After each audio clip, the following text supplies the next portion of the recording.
À nouveau bonjour.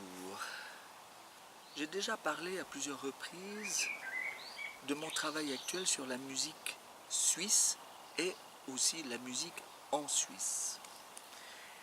Là, je voudrais peut-être préciser ma pensée à ce sujet. En effet, il existe une musique suisse. J'avais déjà constaté le même problème à propos de la musique anglaise qui s'était vue conspuée en quelque sorte par certains commentaires déclarant que l'Angleterre était le pays sans musique. Je n'ai pas encore vu que la Suisse avait subi un tel outrage, mais enfin, je vois dans les ouvrages consacrés à l'histoire de la musique en général que la Suisse a, pour ainsi dire, aucune place, comme si elle n'existait pas. De plus, depuis un certain temps, il est de bon ton, c'est à la mode de déclarer par exemple que la Suisse n'existe pas, que c'est un pays inventé, en quelque sorte. Alors je voudrais quand même affirmer le contraire. Parce que moi-même je suis suisse, je suis né à Lausanne, c'est ma ville, je suis vaudois. Alors hier je parlais de Ramu, bien sûr Ramu disait qu'il était vaudois, mais enfin bon, il n'était pas avare de paradoxes. Je suis vaudois certes, parce que c'est vrai que la Suisse n'est pas un pays jacobin, centralisateur, et que au fond la cellule de départ c'est vraiment la commune. Nous autres, nous sommes nés dans un endroit, mais nous ne sommes pas forcément originaires de l'endroit où nous sommes nés. Moi-même, je suis né à Lausanne, mais je suis originaire d'un village dans le canton de Vaud, qui est Lapra. Alors, traiter de la musique suisse, c'est justement quelque chose de très complexe, parce qu'il faut tenir compte de l'histoire du pays, de sa géographie, et considérer que la musique n'est pas une chose en soi, mais qu'elle dépend de beaucoup d'autres disciplines, non seulement artistiques, la littérature, la peinture, etc., mais qu'elle dépend du caractère même de ce peuple très divers, puisqu'il parle 4 langues, et qu'il a été confronté au cours des siècles à beaucoup de vicissitudes dont il faut véritablement tenir compte. Par exemple, le canton de Vaud, si je voulais aujourd'hui me concentrer plus spécialement sur lui, le canton de Vaud n'est apparu dans la Confédération qu'au début du XIXe siècle. Ça veut dire qu'avant, il était sous domination bernoise, mais qu'il appartenait de ce fait quand même à ce qu'on peut appeler déjà, même si c'est peut-être un peu prématuré, la Confédération.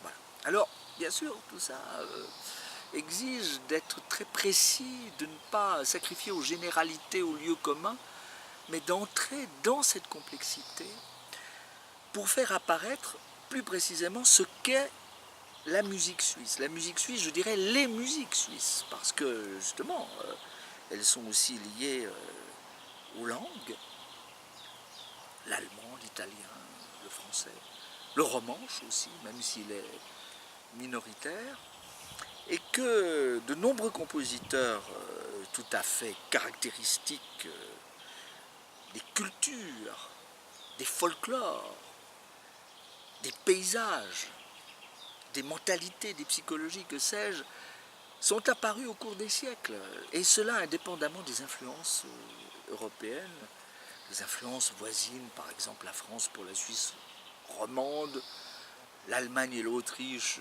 le monde germanique pour la Suisse alémanique, etc., etc. Il est intéressant de voir que la musique vaudoise, enfin la musique suisse romande, est en fait inspirée au départ par des compositeurs de langue allemande, des compositeurs alémaniques, jusqu'à créer un idiome spécifique. Récemment, j'ai parlé de Gustave Doré, qui est le prototype même du compositeur vaudois, mais qui lui-même doit particulièrement à ces compositeurs venus du monde germanique, même si lui-même a beaucoup fréquenté le monde parisien et a été un élève à Paris, au conservatoire de Massenet et d'autres. Il n'en demeure pas moins que dans ce livre, je voudrais essayer de tisser un portrait. Je dis bien tisser parce qu'il s'agit de reconstituer des liens que la musicologie conventionnelle académique a délibérément ou inconsciemment éparpillés tous azimuts, afin de retrouver une unité dans cette diversité. C'est-à-dire qu'à l'instar du peintre Ferdinand Hodler, bernois mais devenu genevois, donc parfaitement suisse, qui incarne vraiment la Suisse, ne serait-ce qu'à travers son fameux Guillaume Tell de la fin du XIXe siècle, eh bien à l'instar de ce peintre, il faudrait justement retrouver dans cette analyse de l'art suisse en général, de la musique en particulier, cette harmonie entre une verticalité et une horizontalité. Cette verticalité, c'est celle des montagnes, cette horizontalité, c'est celle des lacs.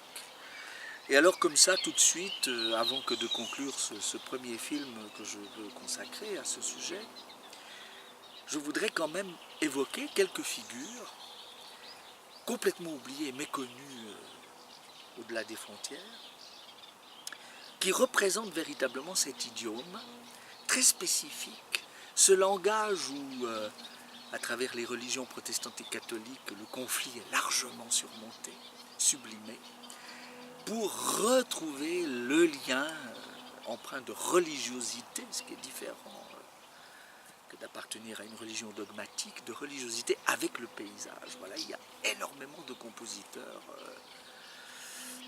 Alors énormément, quand je dis énormément, ce ne sont pas des centaines, mais il y a énormément en qualité. Et là, bien sûr, je crois qu'il faut l'avouer, les grandes figures de la musique suisse sont d'abord des figures alémaniques, que l'on a trouvées à Bâle, à Zurich, à Berne, et qui ont eu une influence considérable sur la musique d'expression francophone. Le monde roman est un monde qui va traiter la musique différemment, et je crois que c'est là où le bas blesse, et c'est là où il faut, comme je l'ai dit à propos de Ramu, retrouver des liens très mystérieux, mais qui, contre toute attente, ne se sont pas tissés avec les voisins immédiats, du point de vue du caractère, du point de vue de la Stimmung, mais avec des personnalités souvent assez éloignées géographiquement. Moi, je me plais bien sûr à tisser ces liens avec l'Angleterre. Je dis bien l'Angleterre plus précisément, et non pas la Grande-Bretagne. Je parle bien de l'Angleterre, car j'ai beaucoup travaillé sur la musique anglaise, et je dois dire que il y a beaucoup de points communs très sensibles entre ces deux expressions. Et ma rencontre avec le chef britannique Douglas Bostock récemment à Aarau, dans le canton d'Argovie, a confirmé cela, car ce chef est un des rares au monde à justement bien comprendre cette problématique, car il dirige éminemment, avec une grande hauteur de vue, et la musique anglaise et la musique suisse. Et peut-être a-t-il davantage compris cela qu'une personnalité aussi attachante que l'a été Ernest Ansermet en son temps, figure très complexe, sinon compliquée, que je ne manquerai pas d'évoquer dans d'autres films. Voilà, bon, pour l'instant je vous laisse un petit peu savourer ces quelques principes de base, parce que bien sûr parler de ce sujet implique un gros livre, ça c'est certain, et aussi nombre de petits films de cette sorte, car je crois que même moi personnellement de mon vivant je n'arriverai pas à épuiser un tel sujet. Mais ce que je voudrais surtout, pitié, pitié, qu'on sorte des lieux communs et des âneries académiques, parce que le sujet mérite mieux que cela, n'est-ce pas? Je suis convaincu, et j'espère que vous l'êtes aussi. À bientôt, bye bye.